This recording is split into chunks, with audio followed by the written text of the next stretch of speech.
Tonight, Canada accuses the Indian government of the killing of Sikh separatist leader Hardeep Singh Nijjar. And the trial of the killer of Afzal family enters its second week.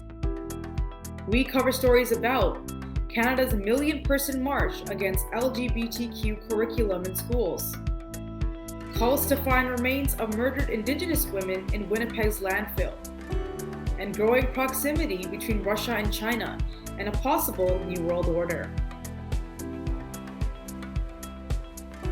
Assalamu alaikum and good evening. This is Muslim News Canada on Muslim Network TV. I'm Aishah Ashraf. India has responded to Ottawa's expulsion of an Indian diplomat over allegation of India's involvement in the killing of a Canadian Sikh leader in British Columbia. India has reciprocated by summoning Canada's High Commissioner to India and conveying that an unnamed senior Canadian diplomat has been asked to leave India within 5 days. Indian authorities have dismissed Canada's allegations as, quote, absurd and unsubstantiated. In a strongly worded statement, India accuses Canada of meddling in its internal affairs. The statement criticizes Canada's indifference towards what it calls Khalistani terrorists and extremists. It says these terrorists have found refuge in Canada and continue to pose threats to India's sovereignty and territorial integrity. The news comes after Prime Minister Justin Trudeau has accused the Indian government of the killing of Hardeep Singh Nijjar in June.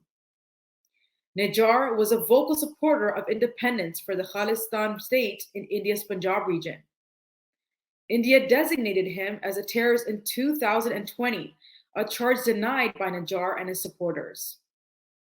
While addressing the House of Commons yesterday, Trudeau said that the Canadian security agencies are investigating credible intelligence linking the Indian government to the killing of the Sikh leader. Following Canada's action, Australia's foreign ministry spokesperson has said that Australia is, quote, deeply concerned about Canada's allegations. The spokesperson says Australia has conveyed its concerns to the highest officials in India. Video footage shows the killer of the Afzal family telling the police that he had little to lose after he hit 5 members of the family with his pickup truck.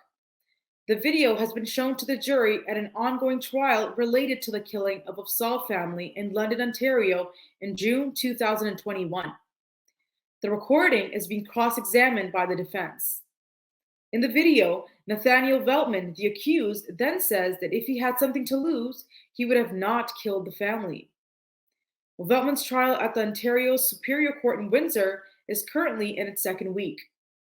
In the video, Veltman details his time spent online, researching media bias and perceived wrongdoings by Western governments regarding minority crimes against white individuals.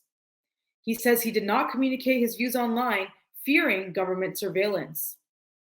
In another interview played to the jury, Veltman discusses his motivations for the assault, citing retaliation and a desire to deter others from following Islam. Veltman is charged with 4 counts of first-degree murder, an attempted murder charge, and associated terror charges. He has denied all charges. The trial, originally scheduled in a different location, was moved to Windsor.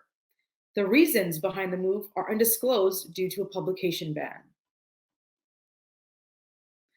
Canadians are planning a coast-to-coast protest march Wednesday against 2S LGBTQ+ indoctrination in schools.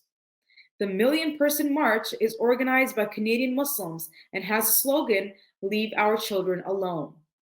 The protest is open to all religions and races.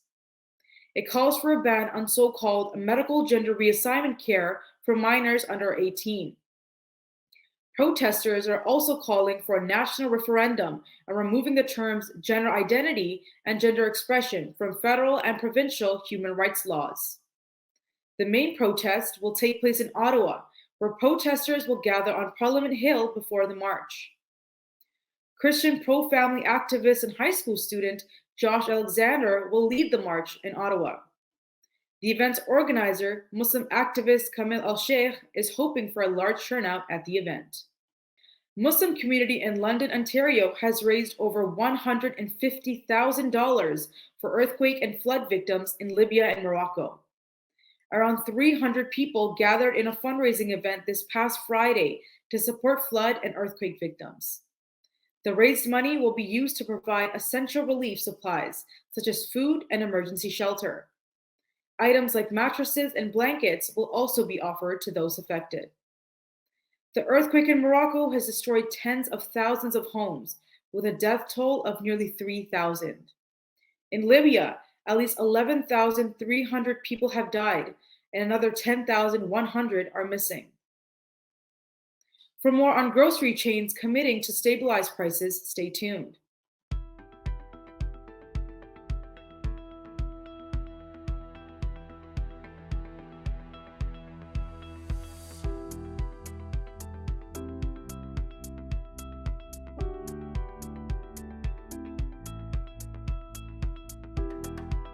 Cambria Harris has expressed disappointment following a meeting with Crown Indigenous Relations Minister Gary Anand Asangari. Harris says during the meeting, the government came with questions about feasibility rather than a firm commitment to search a Winnipeg landfill for her mother's remains. Morgan Harris, mother of Cambria Harris, is one of 10 Indigenous women killed in Winnipeg last year.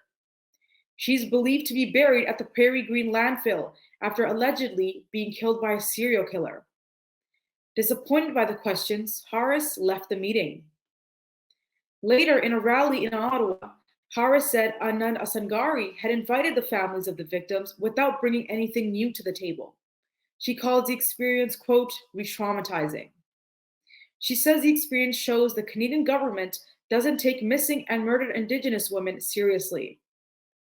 Anand Asangari describes the situation as, quote, heartbreaking, and is calling for collective action, including the involvement of the Manitoba government. The Manitoba government has declined to fund the search for the landfill. It says the cost of conducting such a search will be anywhere between $84 million to $184 million with no guarantee of success. Canada's top 5 grocery chains have committed to collaborating with the federal government to stabilize food prices. The news comes after a meeting in Ottawa between Finance Minister Chrystia Freeland and the chiefs of Loblaw, Sobeys, Metro, Costco, and Walmart. Industry Minister François-Philippe Champagne had also attended the meeting. Champagne says Canadians are grappling with increasing grocery prices. The grocery companies are expected to present their individual strategies regarding pricing to the Liberal government by Thanksgiving. The call to meet the grocery leaders was initiated after Prime Minister Justin Trudeau warned of potential government intervention if the companies did not present their plans by the deadline. He also signaled his intention to modify the Competition Act to enable greater transparency and competition within the grocery sector. Our recent parliamentary committee report stresses the need for more competition in the grocery business. The study by the Competition Bureau reveals that the sector is primarily controlled by 3 local and 2 international giants. These are Loblaws, Metro, Sobeys, Walmart, and Costco.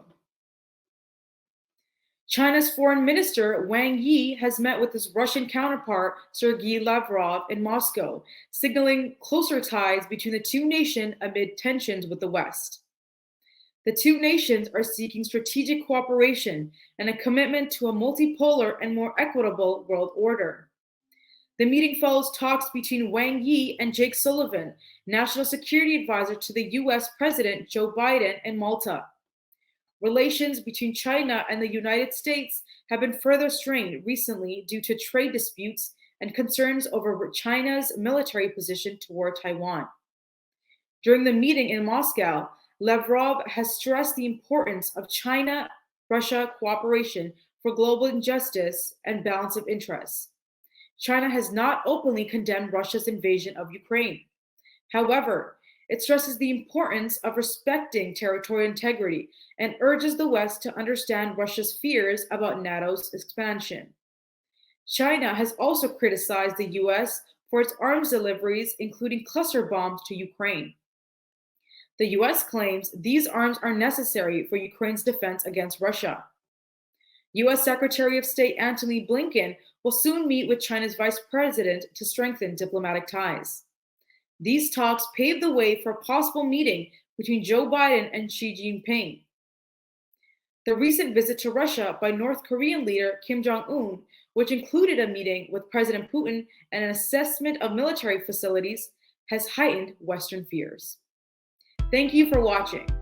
Our news is produced by Sound Vision, which is a not-for-profit organization. We need your support for donations. Please scan the QR code on our broadcast or visit muslimnetwork.tv to donate now, so we can continue to amplify the voices of Muslims in Canada and abroad.